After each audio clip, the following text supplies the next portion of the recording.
पवित्रा जी अपने परिवार के साथ गांव में रहा करती थी, लेकिन इस गांव में अभी तक किसी ने भी गैस का इस्तेमाल नहीं किया था। यहाँ तक कि इन लोगों को गैस क्या होता है ये तक पता नहीं था। पवित्रा जी का बड़ा बेटा अशोक, जिसकी शादी गांव में ही हो चुकी थी, उसने अपने गांव वाले ससुराल में दहेज में गैस भी लेकर आती है। अरे बहू, तेरा दिमाग तो ठिकाने पर है। ये किस पर खाना बना रही है तू? हमारे पास चूल्हा रखा हुआ है, उस पर बनाओ। ये सब क्या लगा के रखा है? कभी भी आग से मस्ती नहीं करना चाहिए। चलो जल्दी ये सब बंद करो। हाँ जी, ये तो गैस है, इस पर भी खाना बनाया जाता है।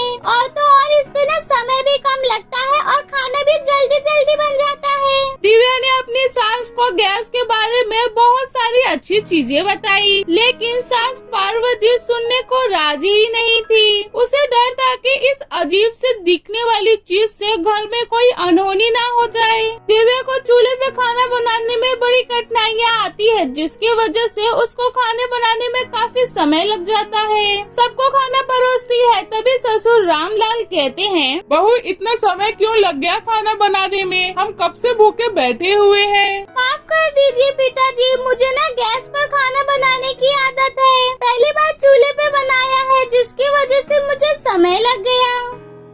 ये क्या लगा के रखा है तुमने सुबह से? गैस गैस, अपनी गलतियों पर भी ध्यान दो। इतनी धीरे धीरे करोगी तो बनाने में खाना टाइम लगेगा ही। मैं भी तो खाना बनाती थी, लेकिन आज तक इन लोगों को कभी इतना देर भूखा बैठना पड़ा। अब सब खाना खाने लगते हैं, लेकिन दिव्या ने पहली बार चूल्हे पर खाना बनाया था, जिसकी वजह से उससे खाने में कई बार मिट्टी और राख चले जाती थी। जैसे तैसे सबने खाना खाया। कमरे में अशोक जाकर दिव्या को कहता है, कोई अपने पहले रसोई में ऐसा करता है क्या? एक तो तुम इतनी देरी से खाना लेके आई, ऊपर से खाने में इतनी राख और मिट्टी के सबने जैसे तैसे ही तुम्हारा खाना खाया हो। हाँ, आप सही कह रहे हो, मेरी ही गलती है। लेकिन मैंने जो दहेज में गैस लाया है उसका क्या होगा? माँ जी तो उस पर खाना ही नहीं बनाने दे रही है मुझे चूल्हे पर खाना बनाने नहीं आता है, फिर भी मैं बनाने की कोशिश कर रही हूँ ना। अब ऐसे ही दोनों में थोड़ी देर बातचीत होती है। अगली सुबह देवर रोहित किचन में जाता है। गैस देख अपनी भाभी से कहता है, भाभी आपने तो कहा था कि मैं शहर में भी रह चुकी हूँ। हाँ देवर जी, सही कहा। मैंने इसमें कहा आपसे कुछ झूठ कहा।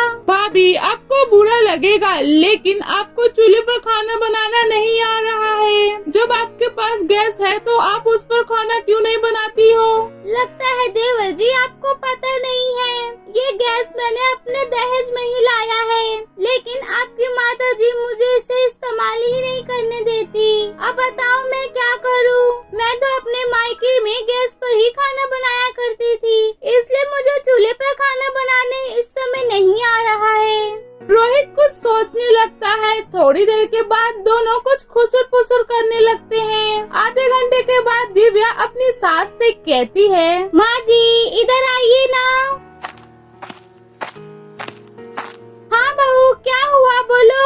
माँ जी मेरी तबीयत ठीक नहीं है, मैं उठ भी नहीं पा रही हूँ। पता नहीं मुझे क्या हो गया है। क्या हो गया बहू तुझे? चल इतनी तबीयत खराब है तो डॉक्टर के पास चलते हैं। नहीं माँ जी, थोड़ा आराम करूँगी तो शायद ठीक हो जाऊंगी। सब कहते हैं ना, इतनी छोटी छोटी चीजों के लिए दवाइयाँ नहीं खाना चाहिए। सास अपनी बहू को आराम करने कहती है और फिर किचन में जाकर खुद ही चूल्हे पर खाना बनाने लगती है। खाना बनाकर जैसे ही बाहर आती है, देवर रोहित किचन में जाता है और खाने में राख मिट्टी मिला देता है। खाना खाते समय ससुर पहला निवाला खाकर गुस्से से कहते हैं, बहू ये क्या है? थोड़ा बहुत खाने में मिट्टी चली जाती है तो समझ आता है, लेकिन आज तो तुमने खाने में मिट्टी डाला है या फिर मिट्टी में खाना डाला है?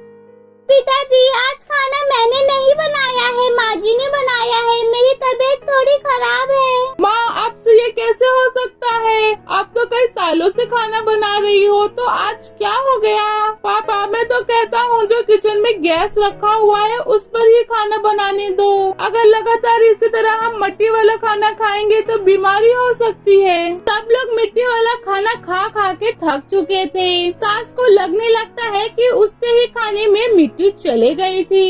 इसके लिए सास अपनी बहू को गैस पे खाना बनाने देती है। दिव्या भी गैस पे फटाफट खाना बनाने लगती है। है जो सबको बहुत पसंद आ जाता है। पार्वती जी अब अपनी बहू को गैस पर खाना बनाने से मना नहीं करती थी। दिव्या अपने देवर को मदद करने के लिए थैंक यू कहती है और ससुराल में अब दिव्या की परेशानी खत्म हो चुकी थी।